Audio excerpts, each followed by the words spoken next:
Puff Daddy, aka Diddy, is in a desperate fight for his life. The billionaire rapper is famous for his I'll Be Missing You song featuring Faith Evans. Now, in shocking news, Puff Daddy's mansions were raided by Homeland Security. Not only that, but there may be a bigger conspiracy at work behind the raid. The real reason for the raid could be a cover-up for something even more disturbing. This is just wild. You got P. Diddy. He won 3 Grammys. He's worked with Biggie. This dude is one of the most famous rappers for changing the style, making it more flashy. He's in hip-hop history. Absolutely. And this motherfucker's houses are getting raided by Homeland Security? That's some terrorist level shit. You gotta think about it. That's even beyond just the feds coming and trying to put a case against you. And this is the federal government, and we know they have a 95% conviction rate. So like, although we don't know exactly all of the charges, right? One of the big ones is the trafficking thing that he's facing. Yeah. We're almost certain to get some charges pressed against him. And this is pretty intense. Considering he's a billionaire,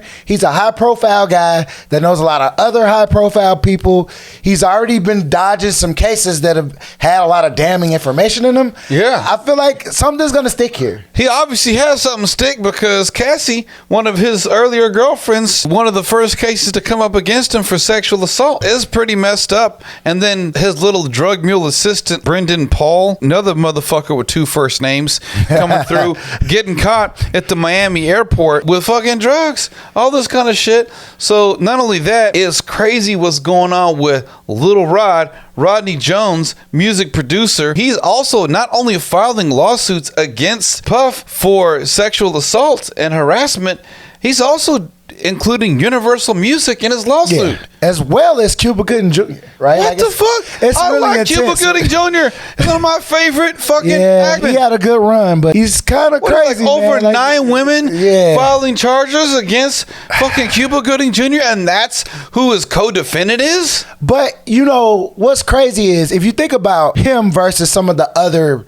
black entertainers who've been convicted of charges recently, Diddy was always kind of known as this shrewd, dark, behind-the-scenes type of guy that was involved potentially in these types of activities. A lot of people have whispered about this stuff. Yeah. It's just gotten louder. Where there's smoke, there's fire. Yeah. And it's one of those situations where if people are quietly calling you a deviant all the time for the past 30 years, calling you a criminal for the past 30 years, and now it's coming out, I feel like it's really hard to fight against accusations like that because a lot of people have said negative things about how he operates as a human being. No, it's crazy. We got Joey Dickerson Neal, a psychology student in Syracuse University in 1991, accusing him of sexual misconduct. Not only that, but Puff stepped down last year from Revolt. Yeah, he sold it to some other black dude. Yeah, he just stepped down because he must have known some shit was coming down the pipeline when he had this shit happen. It was crazy, the fact that he foresaw his own fall coming. And was maybe trying to protect some people who didn't have any involvement. For instance, Joe Budden, who is signed to Revolt. And that's very interesting that he made that move because it shows that at least he knows that he's helped some people, but he doesn't want to take those people down if his businesses get shut down. So he sold a big part of his current equity to shield those people.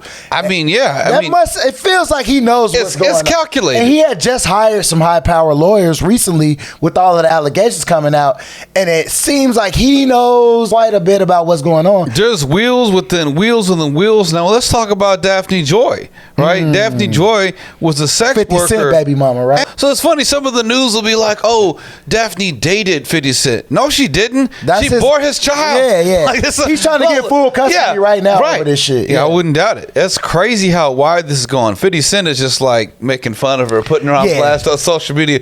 Oh, didn't know you were a little sex worker. Like, that's how 50, and 50's also been talking about Diddy for a while. 50 called Diddy out because 50, when he first got on, I guess Diddy was trying to take him on some shopping sprees, and 50 was kind of like, that just seemed a little weird to him. And he just kind of distanced himself from buying Diddy. Clothes for 50 Cent at a shopping mall. Yeah, you know, why you buying stuff for another grown man that's not even signed to your label? I guess Diddy was a little odd.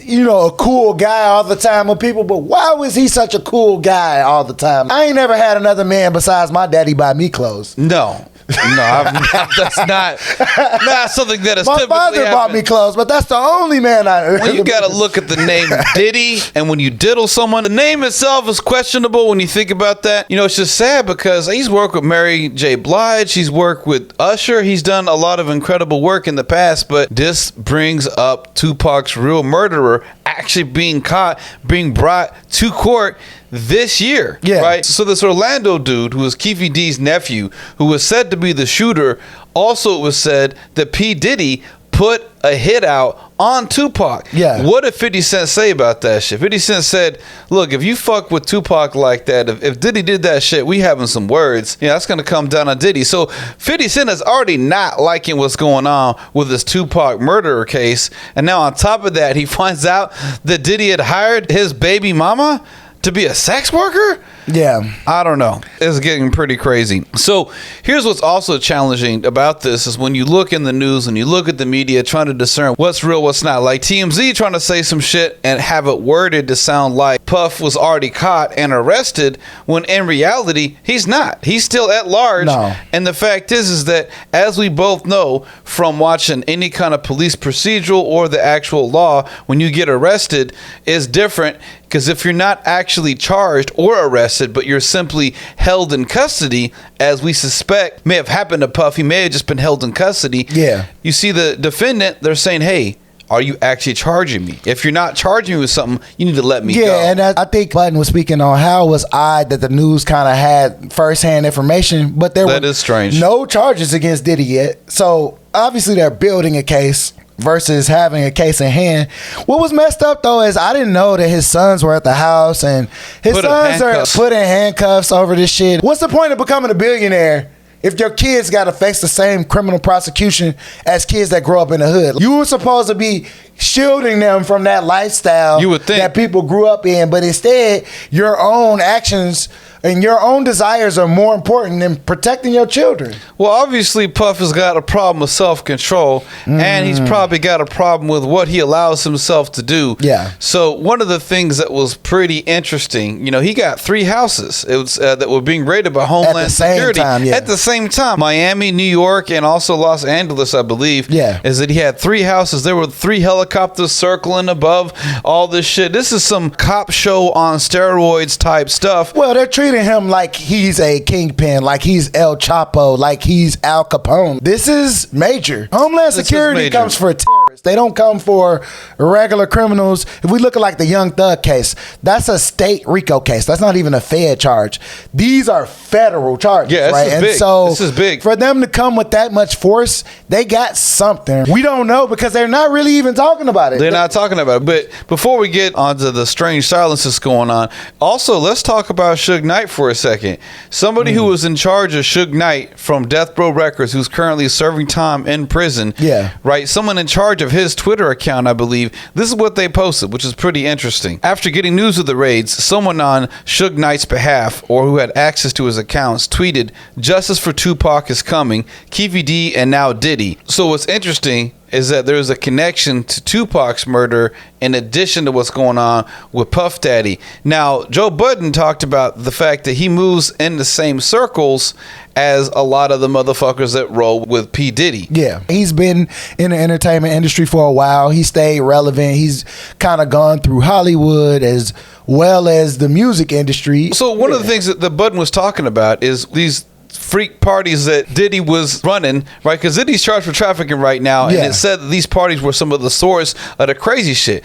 Budden was talking about on his podcast, he was saying that he would go to some of these parties, but he would leave before it got too crazy, showing that he had self-awareness as well. Whereas a lot of other rappers that are popping the pills, that are doing the drugs, doing the white girl, they don't have that same self-control. He was like, they get themselves in compromising positions. They're easily more than exploitable. once, right? So there's also a question of people saving mementos from these crazy parties. Where that footage ends up is a question we don't have the answer to. But now, just like we promised in the very beginning of the video, we have something to reveal about the raid by Homeland Security on P. Diddy's houses not being exactly what they seem. Here's what's really interesting to think about. Candace has talked about this, Joe Budden has talked about this, and sources say that there are people that were at these parties involved in trafficking or crazy sex stuff at Puff Daddy's houses.